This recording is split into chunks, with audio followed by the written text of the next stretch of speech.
Hey Bible lovers, I'm Tim Nichols and I'm here to bring you your Nichols Worth, and today from Thomas Nelson we are featuring the New King James Version single column wide margin reference Bible. Now this is a nice layout, but it is not line matched, but there is a reason that it's not line matched, and I'll get to that later, but I'll give you a hint. This is a layout you have seen before. So let's take a look at the edition that I have today. This is the brown Leathersoft. I love the mahogany kind of marbled look. It really reminds me of like a marbled mahogany Skylar. Of course, it has beautiful perimeter stitching. Now, there are some details on the perimeter stitching that's off, but this is a pretty inexpensive volume. For example, if you look right here, you'll notice that perimeter stitching kind of goes a little wonky there. This may just be specific to this issue, but this is super minor for a very super inexpensive Bible. It does have pretty nice gilding. I actually scratched it myself, and it looks nice. Of course, you have your 3/8" double-sided satin ribbons, beautiful. Paper liner. It doesn't look like it's reinforced, but again, this is an inexpensive option. They do have a genuine leather option in black that has the raised hubs and all the bells and whistles that you definitely want to take a look at. So now, when you get into the layout, this is an 8.5 point font. Now what this is the Journal the Word Reference Bible, enlarged a little bit and updated. Now, the reason it's not line matched is because it is the same format.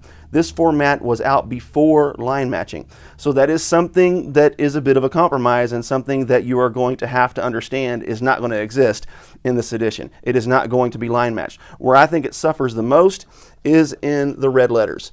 In my mind, the red letters look a little bit rough to me. When there's ghosting behind the red letters, it gives it kind of an oranging effect. I'm actually going to show you the previous wide margin to show you kind of how much better the red letters look in this edition. See, these are line matched. They look good and dark and perfect. To where if you get in on this, there's some shadowing behind it. When it's behind black letters, it doesn't seem as bad, but when it's behind other red letters, it really almost kind of gives you that double imaging effect. It's not terrible, don't get me wrong, but this is definitely something that could have been improved.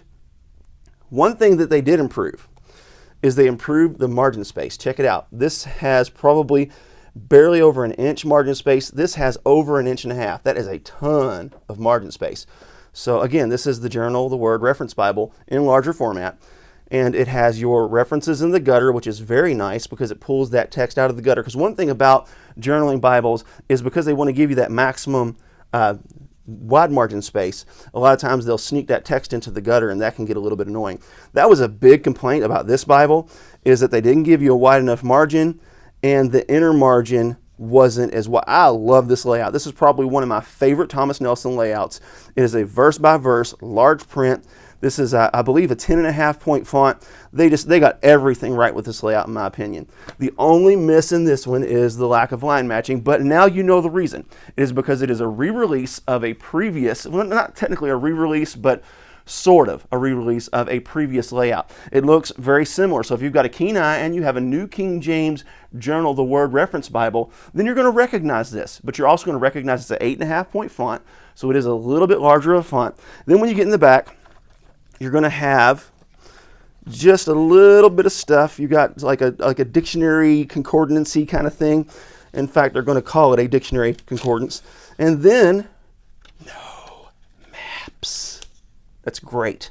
I love the fact they did not put maps in this. I really like the cover. The spine is nice and decorative. It would have been really cool had they raised the hubs, but again, when you're talking about something at this price point, you got to remove some bells and whistles. So that's what they did in this edition. I really like it, other than the line matching. I was super disappointed when I found out it wasn't line matched, but I'm satisfied with their answer. So anyhow, there you have it. Keep calm. Jesus on. This is your Nichols Worth.